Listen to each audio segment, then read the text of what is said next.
Hello दोस्तों, welcome to my YouTube channel. तो आज हम लोग लास्ट चैप्टर जो है हमारी ज्योग्राफी क्लास 12th एनसीईआरटी का इंडियन पीपल एंड इकोनॉमी वो पढ़ने जा रहे हैं। तो दोस्तों, आखिरकार लास्ट चैप्टर पे हम पहुंच गए हैं। काफ़ी अच्छी सीरीज रही ये वाली। आई होप आपको ये सीरीज समझ में आई होगी। तो आज हमारा जो चैप्टर है वो पॉल्यूशन के ऊपर है कि पॉल्यूशन क्या क्या होता है, क्या क्या फ़ायदे होते हैं, क्या क्या नुकसान होते हैं इसके, क्या क्या हम लोग को चीज़ें करनी चाहिए पॉल्यूशन कंट्रोल करने के लिए। तो उसको वो सब हम लोग जानेंगे इस चैप्टर में। तो चलिए दोस्तों, स्टार्ट करते हैं। चैप्टर का नाम है geographical perspective on selective student problems. पहला है एनवायरमेंटल पोल्यूशन। एनवायरमेंटल पोल्यूशन क्या होता है? It results from the release of substance and energy from waste product of human activities. There are कई कई टाइप्स के पोल्यूशन होते हैं। They are classified on basis of medium, कि किस बेसिस ऑफ मीडियम में, मतलब किस बेसिस ऑफ मीडियम पे पॉल्यूटेंट जो है ट्रांसपोर्ट हुआ है। इससे एयर पोल्यूशन होता है, वाटर पोल्यूशन होता है, लैंड पोल्यूशन होता है और नॉइज पोल्यूशन है। पहला हम लोग स्टार्ट करते हैं वाटर पोल्यूशन। वाटर पोल्यूशन में क्या होता है? ह्यूमन बींग जो है वो पॉल्यूट करते हैं वाटर को तीन तरह से, इंडस्ट्रियल, एग्रीकल्चर, कल्चरल एक्टिविटीज से। इसमें से सबसे ज्यादा इंडिया इंडस्ट्री का सबसे ज्यादा कंट्रीब्यूटर है, ठीक है। इसके बाद आता है types of source of pollution. पहले एयर पोल्यूशन, इसमें दिया एक टेबल दी गई थी एनसीईआरटी में से, जिसमें टाइप दिया था एयर पोल्यूशन, वाटर, लैंड और नॉइस। इसमें पोल्यूशन में इन्वॉल्व कौन कौन होता है? जैसे एयर पोल्यूशन में सल्फर डाइऑक्साइड होती है, oxide of sulphur, oxide of nitrogen, carbon monoxide, hydrocarbon. इसका मेन रीजन क्या होता है? जो कोल, पेट्रोल, डीजल हम लोग चलाते हैं, उसका इंडस्ट्रियल प्रोसेस की वजह से रिलीज होती है gases. Solid water waste disposal, sewage disposal. Water pollution क्या होता है कि किन किन पोल्यूशन की वजह से होता है? इसमें क्या क्या होता है? ऑर्डर होता है, डिजॉल्व एंड सस्पेंडेड सॉलिड होते हैं, ammonia, urea, nitrate, nitrites, chloride, fluoride, ठीक है। ये इसके पोल्यूशन के सोर्स क्या होते हैं? सीवेज डिस्पोजल, अरवे, मतलब जो हमारा नाली होती है उसको डिस्पोज कर देते हैं वाटर बॉडीज में। Urban run off, toxic effluents for industries, run off over cultivated land, nuclear power plants. उसके बाद आता है लैंड पोल्यूशन आता है। ह्यूमन और नैमियो के एक्सक्रीटा में वायरस और बैक्टीरिया होते हैं, garbage and vectors there in होते हैं, pesticide and fertiliser, residue, alkalinity होती है, ठीक है। इसके सोर्स क्या होता है? Improper human activities, disposal of untreated waste, use of pesticide and fertiliser. फिर होता है noise pollution.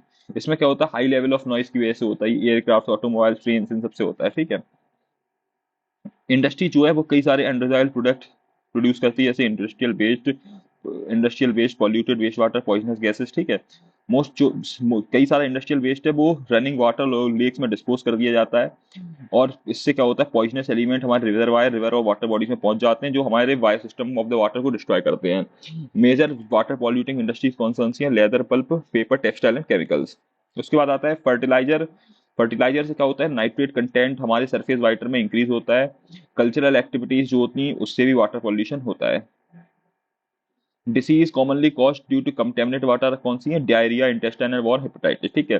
World health organisation ये शो करता है कि 1/4 of communicable disease in India are water born.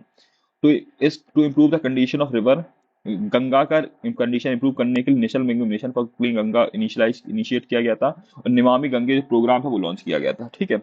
उसके बाद आता है एयर पोल्यूशन। एयर पोल्यूशन क्या होता है? Addition of contaminant like dust, fume, gas, fog, odour in the to the air in substantial proportion and duration that may be harmful to flora and fauna and to the property, ठीक है।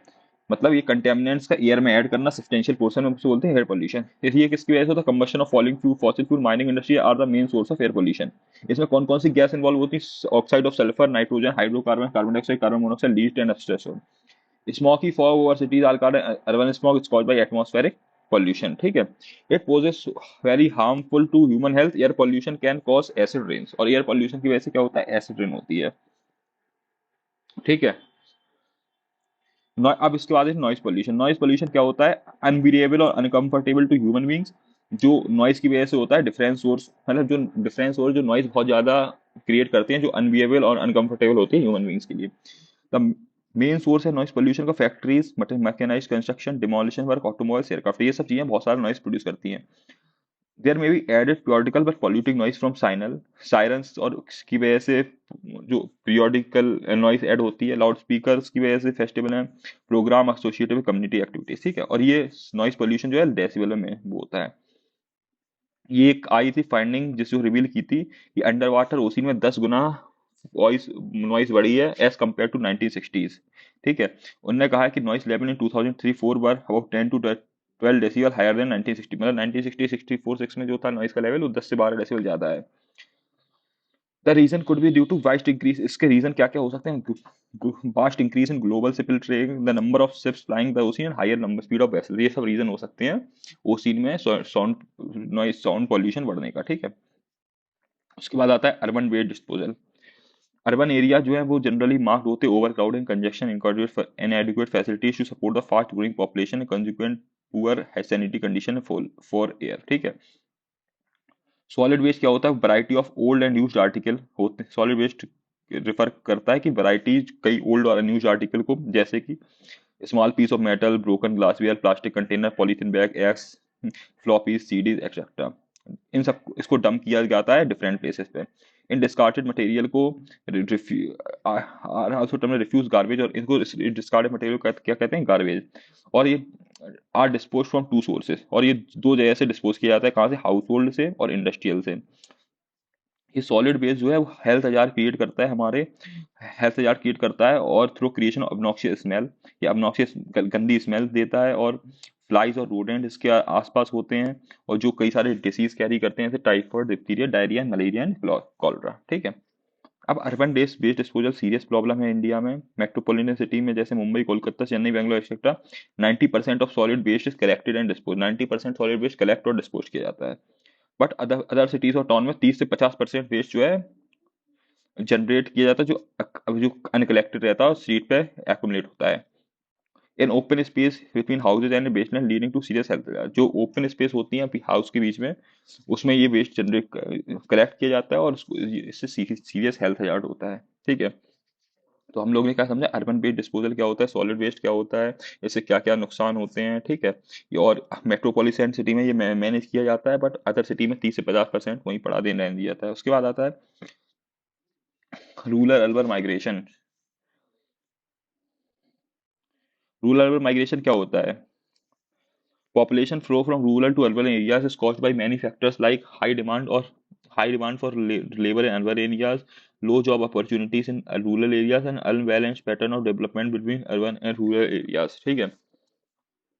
जो population flow होती है rural से urban areas में, वो कई factor से होती है, जिसका रीजन है लेबर की बहुत डिमांड होना अर्बन एरिया में, जॉब अपॉर्चुनिटी रूरल एरिया में कम होना, और डेवलपमेंट अनबैलेंस डेवलपमेंट होना। अब इससे क्या होता है? स्लम की प्रॉब्लम जनरेट हो रही है। स्लम क्या है?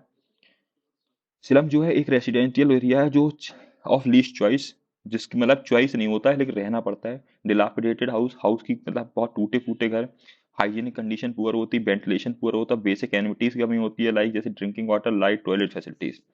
ओपन में लोग डेफिकेट करते हैं, अनरेगुलेटेड ड्रेनेज सिस्टम होता है, ओवरक्राउडेड नैरो स्ट्रीट्स होती हैं, जो सीरियस हेल्थ और सोशल एनवायरमेंटल हैजर्ड्स होते हैं, ठीक है। Most of slum population works in, जो मोस्ट मेनली स्लम पॉपुलेशन होती है वो कहाँ पर करती है? Low paid, high risk prone, unorganised sectors of the urban economy, मतलब जो बहुत कम पेड होते हैं, जहाँ रिस्क ज्यादा होता है, और अनऑर्गेनाइज सेक्टर होते हैं, ठीक है।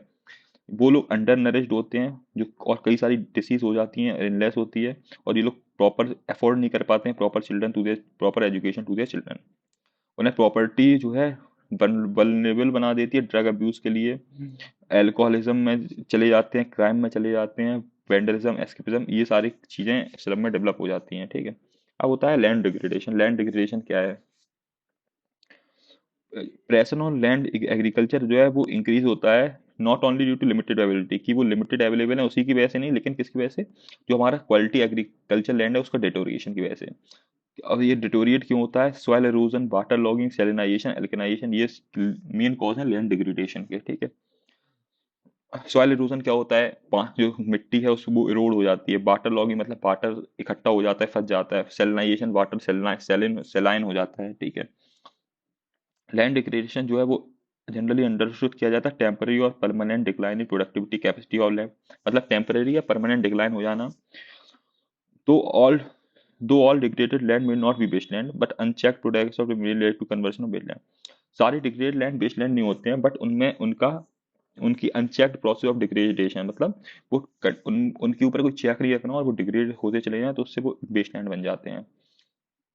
दो प्रोसेस जो लैंड डिग्रेडेशन इंड्यूस करती हैं, पहला, these are natural created by human beings, these are few types of wetland, कई तरह के वेस्टलैंड होते हैं जैसे गली रेविनियस लैंड, डिजर्टिक और coastal, barren rocky area, steep sloping land और glacial area, base primary cost by natural agent. Other और दूसरी तरह के डिग्रेडेड लैंड कैसे होते हैं, जैसे water logged marshy areas, land affected by salinity and alkalinity, and land और without scrub which have largely been caused by natural as well as human factors. और अदर टाइप के डिग्रेडेड लैंड होते हैं जैसे वाटर लॉक्ड और marshy areas जो होते हैं, जो लैंड में जिसमें सैलिनिटी आ गई है, एल्कलिनिटी आ गई है, लैंड जिसमें स्क्रब नहीं होते, और which have largely been caused by natural as well, और ये सब ये जो लैंड होते हैं, जो बेसलैंड बनते हैं, ये human as well as natural factors की वजह से होते हैं। ठीक है, तो दोस्तों इस चैप्टर में इतना ही था। आई होप आप लोग को ये चैप्टर समझ में आया होगा। तो दोस्तों चैनल पे बने रहिए। तो चलिए अब कोई नई सीरीज स्टार्ट करेंगे। ज्योग्राफी हम लोग ने खत्म कर लिया क्लास 12 के एनसीईआरटी। चलिए मिलते हैं नेक्स्ट चैप्टर नेक्स्ट सीरीज पे।